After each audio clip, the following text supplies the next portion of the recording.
With only a few days before the US election, blood is boiling a little hotter among Americans as presidential nominees race to close or expand the gap in current voting polls, with some strong suggestions about voter fraud by one of the more vocal candidates. You have to wonder if there will be any foul play by either party this November.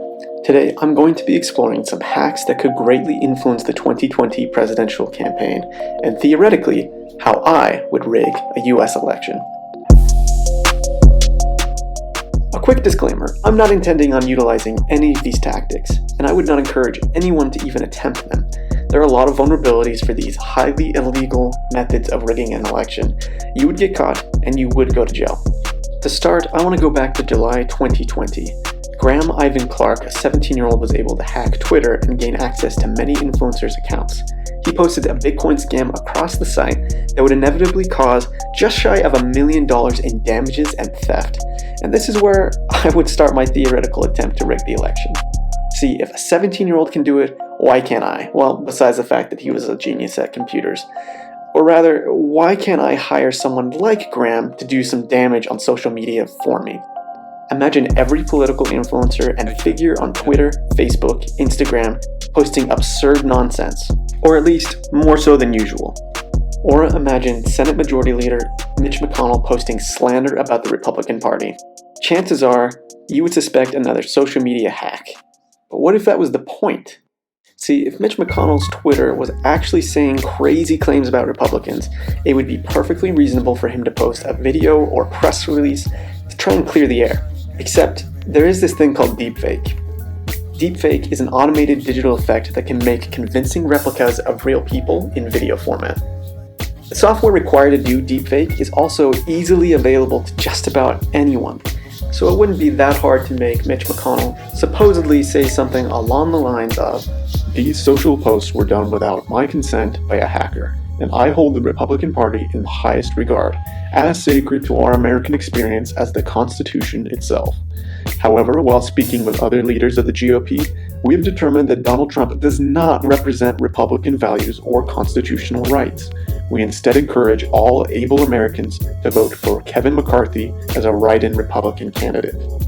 And this would be insane. Plus, Mitch McConnell doesn't sound anything like that. But what if you made one of these deepfakes for every single one of the GOP leadership? That might turn a few heads, and if you got the voice spot on. To keep the GOP from posting their own videos, you could feasibly DDoS their home or offices to render their Wi-Fi unusable. DDoS is a highly illegal tactic that involves flooding an IP address, server, or router with tons of requests and traffic. This makes it so that the server just can't handle the excess load and is unable to process legitimate requests. As for cell phones, you can buy a signal jammer for a variety of different signals for fairly cheap online, like concerningly low. A few well-placed jammers could cause a lot of interference, and since these individuals can't access the internet, they likely won't know about the deepfakes, or be able to post a response in time before it gets into the media cycle. Even if they could post things to their social media, who's going to believe it right now in the current state with all of the hacking that I've got going on anyway? So once the deepfakes get into the news cycle, it won't take long before they're actually uncovered to be fake.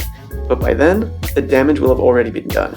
In a study about Russian propaganda, researchers found that even obvious lies were highly effective in influencing public opinion.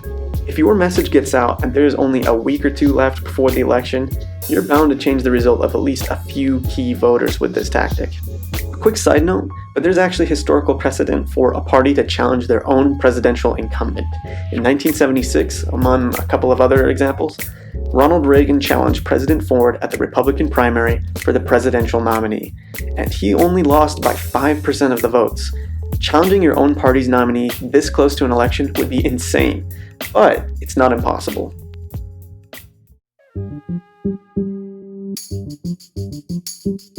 On the day of the election, there's a lot of opportunity for someone to take advantage of the ballot.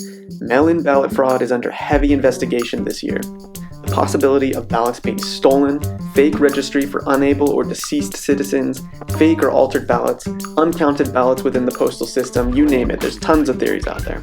While there are some real vulnerabilities here, I don't even want to touch this topic. It is under quite the spotlight this year, and there is so many eyes on it that it would be extremely difficult to get away with mail-in voter fraud this year of all years. Instead, I want to focus on in-person ballot boxes. First, I want to mention that there is a diminishing return on how many people you can actually convince to vote for you. Eventually, you will meet your cap. But what you can do is decrease the denominator, or the total number of people voting. For this overly simplistic fraction, this losing vote can become a winning one. This would need to be a huge undertaking. While you don't have to target every state or even every county, it does require a lot of setup and a lot of automation. Let's say that all of these people are waiting in line to cast their ballot. I don't know how these people will vote, so the first thing I need to do is categorize each of them. And this can be easily done with Bluetooth. Thanks to technology wearables, people pretty much will leave their Bluetooth on all the time on their phones. The problem with this, despite draining your battery, is that Bluetooth is surprisingly vulnerable. While Bluetooth security has improved some in the last few years, there are some instances of people using something called blue snarfing to acquire a lot of information from a personal device. This can include a phone number, a contact list, your messages, your call history, and a whole bunch of other crap. Also, when you register to vote, you often allow your number to be given to your specified party affiliation. Even if you are unaffiliated, that gets pulled by different campaigns. And that's why you get text messages from various campaigns, usually for members of your own party.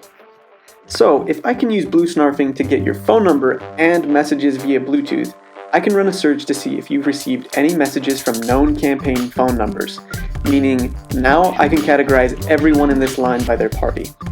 Next, I can run a simple count-if function on your messages and call history to see what numbers you text or call the most. These are likely family members or close friends. There are also tons of free apps like Dingtone that allow you to disguise your phone number as anything that you would like. So I could feasibly disguise my number as the family members that I scraped from your phone and send a horrifying message like this. Emergency. This phone was found at the scene of a car wreck. The driver is being flown to Miami Hospital. Please call this fake automated hotline for more information. Or, I just tested positive for COVID and I think I might have given it to you. You should definitely self-quarantine and get tested right now. assuming that these voters are decent people, unlike whatever monster would actually send this type of message to someone, they are most likely going to leave that line. And now, you only have the voters that you want still in the line. Nearly everything in this process can be automated to quickly sift through each person who shows up at the ballot that day. While it won't stop everybody, it should be enough to convince a few key voters and turn the tide on who is going to be voting in this election. So, what should you do next? What is this even all for? First, you should be well aware of which party you support. Make sure you get information about each name on your ballot from a reliable source, and be aware that there are people out there that are dead set on manipulating you so they can obtain a modicum of power. Be safe when mailing, dropping off, or filling in your ballot. And for Pete's sake, turn off your Bluetooth when you're not using it! To be completely honest and transparent, I don't think that these ideas would actually work. There's a lot of issues with my logic and assumptions about each of these vulnerabilities and hacks, but there are plenty of people out there actively trying to take advantage of a contentious situation who are a lot smarter than me and who have a lot more resources. The best I've got for you is hope. I have hope that this election will go off without a hitch, that either candidate will play fair, and that the American people will elect the candidate that they feel is best suited to lead this nation. This November 3rd, the choice isn't up to some black hat, mustachioed predator online. The choice is yours, so make yours count by voting.